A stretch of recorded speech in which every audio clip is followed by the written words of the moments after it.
Okay, and now we're going to have a brief discussion of Hamiltonian cycle in the past. So when we talk about Aurelian graph, we want to get each edge exactly once. So naturally, then we can ask the question, how about the vertices? Instead of edges, we want to get each vertex exactly once. What do we get? All right. So we get so-called Hamiltonian cycle and Hamiltonian path. Hamiltonian cycle is just a cycle that visits each edge exactly once.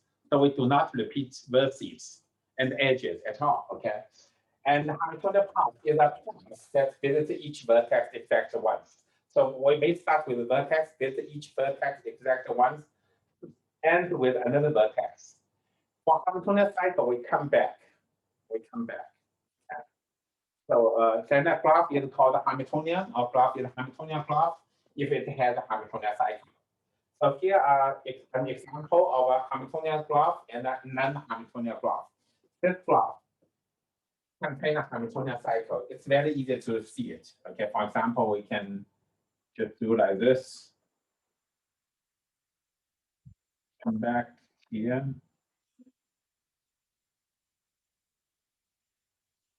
So that's one give a Hamiltonian cycle. And this graph is not Hamiltonian because it's impossible to visit each vertex exactly once. So suppose we start here, okay? So we can take, and it's symmetric, so we can take this one and then this one. All right, now if we go to here, then we have no way to visit this vertex. If we go here, then we have no way to visit this vertex. So there's no way to complete into a cycle. However, it contains Hamiltonian paths. For example, this one is a Hamiltonian path. Hamiltonian cycle and the path has a lot of applications. One example is, say, banquet seating arrangement.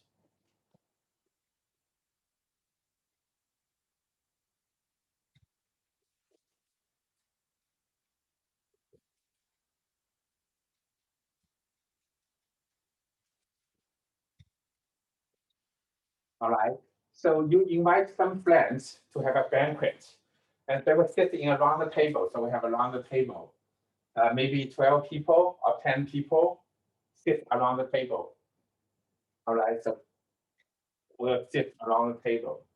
Of course, you can randomly assign these people to the seat to sit, but it's not quite good. It's better that when you arrange seating, adjacent people can talk to each other, maybe to communicate with each other. So it's better somehow they have some common language. They can discuss some common topics. All right. So it's not a good idea to arrange these people around the circle randomly. Rather, we should use a relation defined on them. Use that relation to define the graph. All right. So let's see.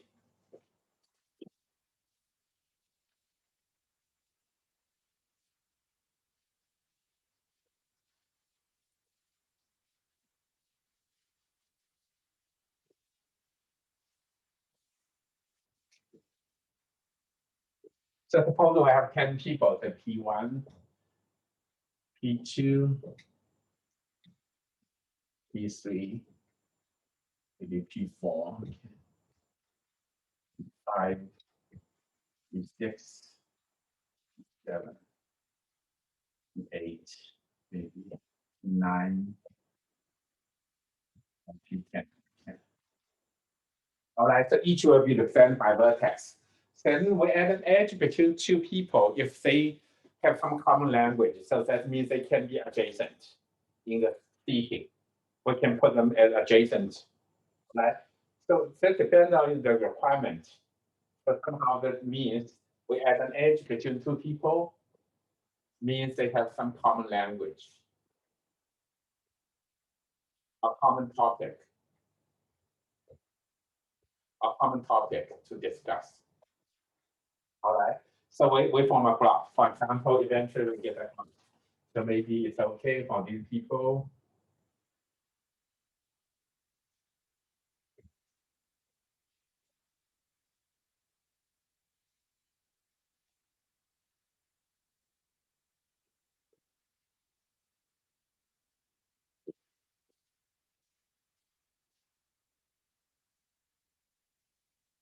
All right, so let's see. I don't know whether this will have Hamiltonian cycle or not. So now an arrangement really corresponding to a Hamiltonian cycle in this graph. So if we have Hamiltonian cycle, then we can arrange them in a circle, a long table, so that adjacent people have things to talk. So they will have more fun, okay? So for this particular graph, I don't know, okay? Okay, let's see. I don't know whether it has one. Unlike the Aurelian path cycle problem, it's easier to find one, but Hamiltonian cycle is very difficult to find. For small graph, of course, not too difficult, but for large graph, it's extremely difficult to determine whether it contains a Hamiltonian cycle or Hamiltonian paths. So for this particular case, this here.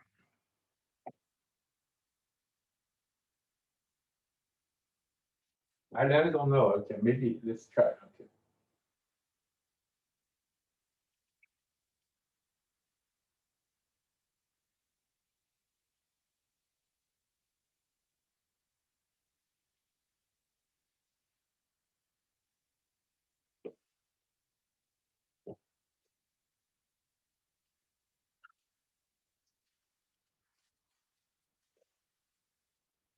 Okay, so this one doesn't have Hamiltonian cycle.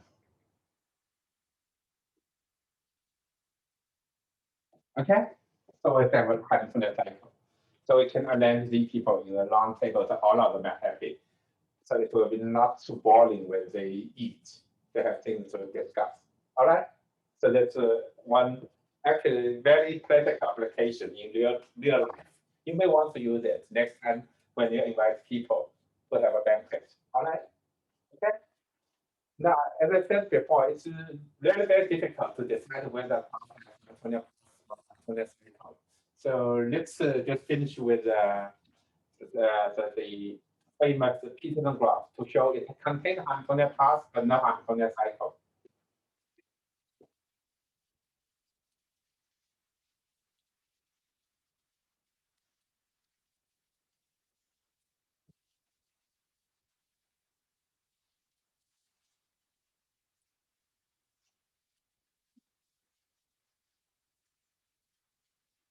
Okay, so let's look at our famous Peterson graph.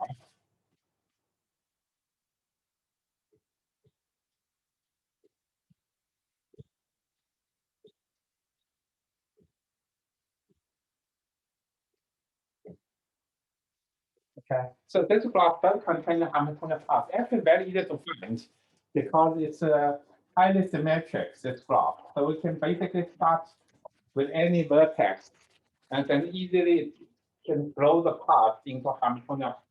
When we run out of this one.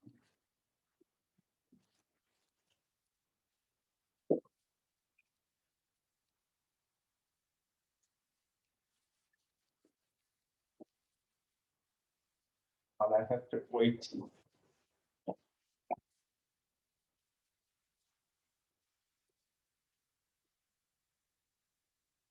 Okay, let me use blue one then. Okay, so we can start it. If a vertex upshoot it because of symmetry, so we can just start the grow paths. Usually you will find one, unless you are very unlucky.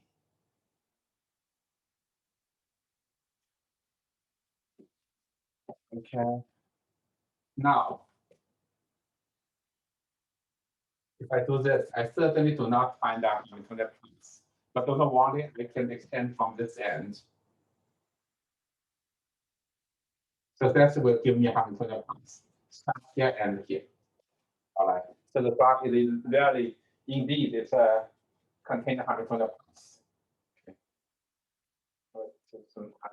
All right. Now I want to show that this Peterson graph has no Hamiltonian cycle. Peterson graph has no Hamiltonian cycle.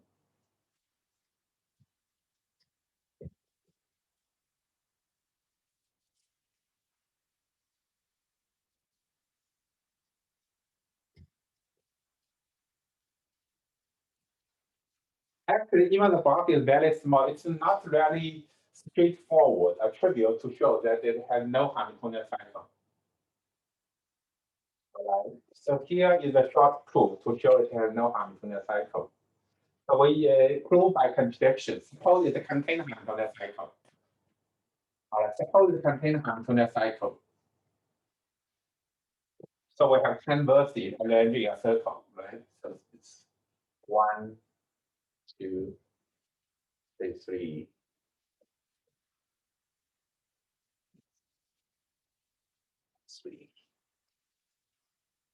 5, 6, 7, 8, 9. So suppose they have Hamiltonian cycle. I can actually vertices, okay, but not corresponding to particular vertices. I don't know which one it corresponds to. But if I find such a correspondence, then that's an Hamiltonian cycle. I can actually name them. Okay, suppose they have a Hamiltonian cycle. So then we're going to get a contradiction. In order to do that, first we note Python graph has no triangle, no C4. That's very easy to see it. Okay, so without proof, we can either see no triangle, no C4. The Python graph does not have these two structures. That's very easy. All right. Now, using this result, we know that this consider particular vertex 1. It has degree 3. So that there will be a chord in the cycle.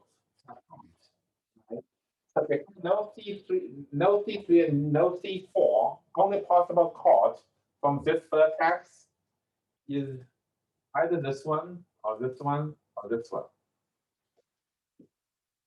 Otherwise, if I have one here, I have a C4. Now these are symmetric, so we only need to consider one. I don't need to consider the other one. So this one same. So only two possibilities. Either this one or this one. Right? So let's consider a case. It form a C5. So suppose there are chords that form a C5. Suppose that form a C5. Then what happens? Suppose that we have this situation. Okay. Now look at this vertex. Again, this vertex has a chord because degree 3. So now for this vertex, there are three possibilities. Either this one or this one or this one. Again, because no 3, no 4. No C3, no C4. All right. Now, let's see. If it has this one, it has form a C4 like this. If it goes like this, it form a C3, a triangle like this. If it goes to this one, this form a C4 like this. So it's impossible. So therefore, whenever we have a chord that form a C5, we get a contradiction. We either get a C3 or C4. So it's impossible. All right. So we cannot have a chord like this. If we do have one, then we get either this one or this one. So that's impossible. All right. So the only possibility is the chord form a C6. The only possibility is probably like this. That's the only possibility. Okay. Otherwise, because you have a C4, when you get a C3 or C4, it's impossible. Now look at this one. Again, this one can only go to here. Because we know that there are no C3. So this one has to be a C4 like this. But now this one form a C4. Another contradiction. So therefore, it's impossible to have a C10 like this. Because once we have a structure, once we have Hamiltonian cycle with 10 vertices like this, we'll eventually get a triangle of C4. That contradicts the structure of Peterson graph. It does not have C3, no C4. So that shows our original assumption to contain Hamiltonian cycle is wrong. It's impossible. That shows that Peterson graph has no Hamiltonian cycle. All right. Okay. So let's finish our brief discussion of Hamiltonian graphs. I want to mention again that Aurelian graph is typically much easier than Hamiltonian graph. It's easier to find the Aurelian path, but it's extremely difficult to find it's easy to find Aurelian cycle or path, but it's extremely difficult to find Hamiltonian cycle or path in a graph. Later on, we'll know that to determine whether the Aurelian path cycle can be solved in polynomial time, we have to determine whether the graph contains a Hamiltonian cycle or Hamiltonian path. Actually, so-called NP-complete problems. They're very extremely difficult in computer science. Okay, that's it.